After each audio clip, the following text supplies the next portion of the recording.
Дараагийн мэдээлэл танилцуулъя. Өмнөд Солонгосын өр хайлууд хэрэгцээндээ хийн түвшийг голчлон ашигладаг. За тийм учраас бол хийн түвшийг одоо хөрөнгө оруулалтыг бол ихээхэн дэмждэг юм байна. За тийм учраас Америкийн нэгдсэн улсын зүгээс санал болгож байгаа Аляскаас байгалийн хий татах энэ төслийг бол ихээхэн сонирхож байгаа. За энэ утгаараа бол Аляскийн амбан захирагчийг Өмнөд Солонгос улсад бол өнгөрсөн 3 дугаар сард бол айлчсан. За энэ үеэр бол тухайн одоо асуудлыг бол нэлээд сонирхож хөндөн ярилцсан байна. За Өмнөд Солонгосын айл өрхөд бол өмнө нь нүүрсийг ахын хэрэглээнд бол ихээхэн хэрэгэлдэг байсан. За тэгвэл нүүрснээс бол байгалийн хий рүү шилжсэн. За энэ бол үндсэндээ тус улсын цэвэр орчин хүчийг ашиглах гэсэн бодлого, за мөн эдийн засгийн хөгжил, дэд бүтцийн тэлэлтийг дэмжих засгийн газрын бодлоготой холбоотой байсан юм байна. 1980-аас 90-ад онд бол Өмнөд Солонгос нүүрсийг орон сууц, ажуулдарт бол ихээхэн хэрэгжилж байсан. За үүнээс болоод бол агаарын бохирдол бол ноцтой асуудал болж байсан. Тийм учраас засгийн газрын хувьд шингэрүүлсэн одоо байгалийн хий буюу LNG дээр бол ихээхэн хөрөнгө оруулсан. За ингээд Өмнөд Солонгосын засгийн газар нүүрс болон импортын газрын тосны хараат байдлыг бууруулах зорилгоор 1980-ад оны сүүлээр шингэрүүлсэн байгалийн хийг бол нэвтрүүлсэн. За төрийн өмчөд Korea Gas компани бол 1983-онд LNG-гийн дэд бүтцийг бий болгох зорилгоор байгуулагдсан. Засгийн газар бол байгалийн хийг айл өрхүүдэд хүртээмжтэй байлгах үүднээс LNG-гийн терминал дамжуулах хоолой түгээлтийн сүлжээнд бол ихээхэн хөрөнгө оруулсан. За дээр нь бол ард иргэдийг одоо хэрэгжилж аньссан нүүрсний шахмал түвш буюу Ютанаас бол одоо салгах ийм чиглэлд бол санхүүгийн дэмжлэг үзүүлсэн.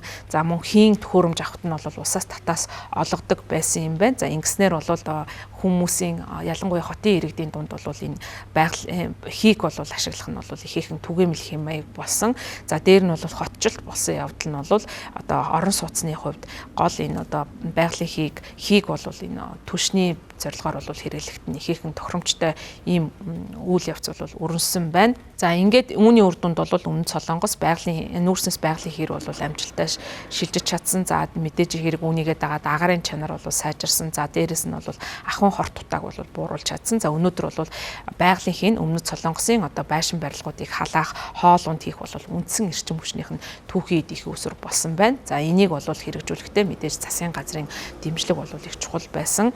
За эхлээд бол тулгарч байсан гол бэрхшээл нь бол энэ хий дамжуулах хоолойг суйрлуулах, байшин барилгын халаалтын системийг шинжилгэхэд ихээхэн хэмжээний суур хөрөнгө оруулалт шаардлагатай байсан. Мэдээж хэрэг орлого багтаа өрхүүдэд бол энэхүү шилжилтийн зардлыг төлөхөд хүндрэлтэй байсан.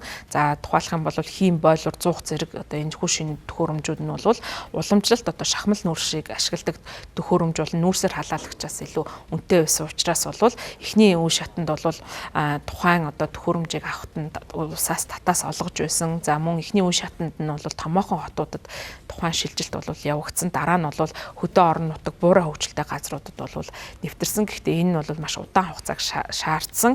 Тийм учраас бол энэ үр дүнд нь бол засгийн газар бас дэмжлэг чухал байсан. За дээр нь бол хүмүүсийн хэрэглээний хандлага сэтгэлгээнд бол өөрчлөлт оруулах шаардлагатай болсон. За өндөр настай хүмүүсийн хувьд бол шахмал түвшийг одоо хэрэглэх нь илүү амар гэж үздэг байсан. За яагаад вэ гэх юм бол хэрэглээнд нь одоо жаншиж нэвтэрсэн байсан учраас тэдгээр хүмүүсийг одоо сэтгэл зүйн хувьд нь бол өөрчлөх, сэтгэл санааг нь өөрчлөх ийм кампани ажлуудыг олноор явуулж байсан. За мөн айл өрхүүдийн хувьд ч гэсэн энэ байгалийн хийтэй хэрхэн харьцах вэ гэдэг асуудал ихээхэн санаа зовоосон асуудал болж байсан. За яагаад вэ гэх юм бол хий алдагдах үе, за ямар нэгэн байдлаар санамсаргүй байдлаар хий дэлбэрэх ийм асуудал үүсч магадгүй гэж үзэжсэн. Тийм учраас бол хүмүүсийг хийг одоо зөв хэрэглэх, аюулгүй байдлын арга хэмжээ авах талаар нь бол мэдлэг олгох зорилгоор олон нийтэд чиглэсэн ийм сурчлагыг бол хийсэн. За дээр нь бол байгалийн хийг бол дотооддоо одоо Өмнөд Солонгос үйлдвэрлэдэг учраас гаднаас авах шаардлагатай болсон. За энэ бол дэлхийн зах зээлийн үнээс бол хамааралтай ийм нөхцөл байдлыг үүсгэсэн. Тийм учраас бол